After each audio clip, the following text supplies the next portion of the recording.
Qu'est-ce qu'un producteur? Alors, il y a différents types de producteurs. Je suis, en ce qui me concerne, producteur indépendant. C'est-à-dire que je suis en charge de la bonne réalisation d'un programme au niveau technique, au niveau rédactionnel, au niveau journalistique, pour que ce magazine soit diffusé ensuite sur une chaîne de télévision. Donc à moi de trouver les bonnes équipes pour fabriquer ce programme, à moi de trouver les différents lieux de tournage, c'est le cadre de la Maison France 5, pour qu'au niveau éditorial, on soit dans une cohérence.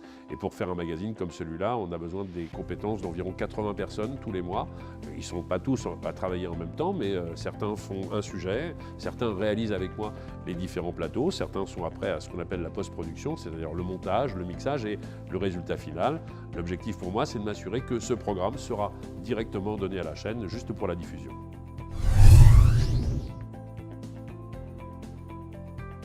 Moi, j'ai démarré ce métier il y a à peu près 30 ans maintenant.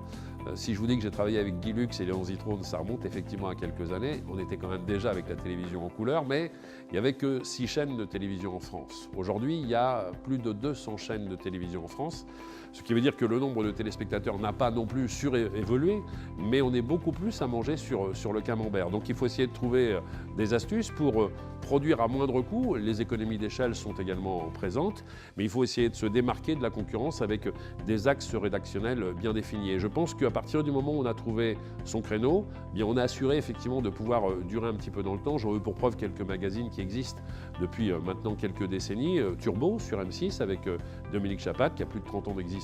Aujourd'hui, j'en suis à 18 ans avec la Maison France 5. On se considère comme étant un peu les dinosaures de la télévision. Mais tant mieux, il faut effectivement essayer de trouver des astuces pour durer dans le temps et se démarquer un petit peu de la concurrence avec une promesse tenue vis-à-vis des téléspectateurs. C'est ça, la grande évolution, c'est d'être un peu plus astucieux peut-être qu'on ne l'était par le passé. C'est d'être curieux au maximum. Parce qu'effectivement, vous allez apprendre des techniques, on va vous apprendre plein de choses, vous allez partir d'ici en disant « je suis 3.0, je suis super canon aujourd'hui au niveau des nouvelles technologies ». Mais si vous ne commencez pas par apprendre le métier dans lequel vous allez devoir évoluer, très rapidement, vous allez prendre des claques d'un côté, des claques de l'autre, parce que ce qui fait qu'à un moment donné, vous allez vous démarquer des autres, c'est que vous allez apprendre le métier, apprendre auprès de celles et ceux qui sont dans cet univers depuis pas mal de temps et mettre à leur disposition les nouvelles techniques et les nouvelles applications avec lesquelles nous pourrons être amenés à travailler pour les prochaines années. Et pensez pas que vous allez faire une révolution tout de suite, il faut apprendre avant de pouvoir donner des leçons.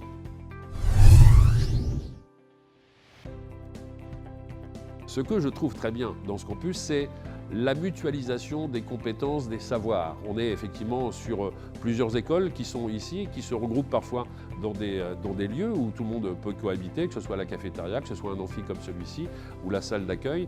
Et on se rend compte que dès que la mutualisation s'opère, ça permet de créer aussi des business auxquels on n'avait pas forcément pensé par le passé. Donc c'est encore une fois la possibilité de développer des choses, les faire naître au maximum, les faire grandir et demain peut-être proposer des métiers qui n'existent pas encore et que nous découvrirons dans les prochaines décennies. Donc c'est une vraie chance que d'être sur un campus comme celui-ci.